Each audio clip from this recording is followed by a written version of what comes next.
গরম পড়তেই জলের হাহাকার হাওড়া পুরো এলাকায়। এর জেরে মঙ্গলবার সকালে মধ্য হাওড়ার নেতাজি সুভাষ রোডে কালীকুণ্ডু লেন পেট্রোল পাম্প সংলগ্ন এলাকায় পথ অবরোধ করে বিক্ষোভ দেখান স্থানীয় বাসিন্দারা। বিশেষত মহিলারা এদিন পথে নামেন। স্থানীয় বাসিন্দাদের অভিযোগ, গরম পড়তেই জল সংকট দেখা দিয়েছে বিস্তীর্ণ এলাকায়। সামান্য জল যেটুকু সময়ে আসে তাতেও পোকামাকড় মেলে, তা পান করার অযোগ্য। আমাদের দীর্ঘদিনের প্রবলেম হচ্ছে যে আমাদের হাওড়ায় জল আসছে না, আর আমরা সমস্ত কেঁচো পোকা যত রকম নোংরা সব জলটা আমরা খাচ্ছি।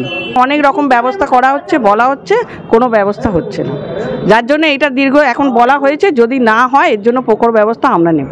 খোদ মন্ত্রীর ওয়ার্ডেই এই জল সংকটের জেরে অবরোধের খবর পেয়ে এদিন ঘটনাস্থলে ছুটে আসেন এলাকার প্রাক্তন কাউন্সিলর এবং মেয়র পরিষদ সদস্য শ্যামল মিত্র। তিনিও স্বীকার করে নেন স্থানীয়দের অভিযোগ যথাযথ। সমস্যা মেটাতে উদ্যোগী হয়েছেন প্রাক্তন কাউন্সিলরও। জল সংকট এইখানটা বহুদিন ধরে, এই লাস্ট 6 মাস দেখছি এখানে আগে জল ছিল ভালো, মানে এখানে জল অ্যাভেলেবেল ছিল। জলটা এখানে একটা সুরকি কলে কোনো একটা ডিজাস্টার হয়েছিল জলে, তা সুরকি কলে কাজটা করার পর থেকেই সেই জলটা এখান থেকে চলে গেল। এবং বহুদিন ধরে মানুষ বলছে, আমিও বলছি, আমিও জানাচ্ছি কর্পোরেশনকে, যেহেতু কর্পোরেশনে ইঞ্জিনিয়ারিং এই জলের ডিপার্টমেন্টে একটু স্ট্রেংথটা কম আছে আমাদের, সেহেতু পেরে উঠতে পারেছে। কিন্তু আজকে এখানকার বাসিন্দারা তারা তাদের ন্যায্য দাবি নিয়ে অবরোধ করেছিলেন, কিন্তু এনারা খুব ভালো মানুষ, ভদ্র মানুষ।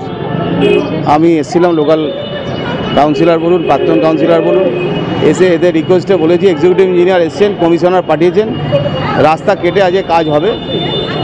দেখা যাক, জলটা এনে দেয় এখন প্রধান কাজ। দীর্ঘক্ষণ অবরোধের পর পুর কর্তৃপক্ষের আশ্বাসে অবরোধ ওঠে। হাওড়া থেকে আইভিয়াতুকের রিপোর্ট, কুবের কলম ডিজিটাল।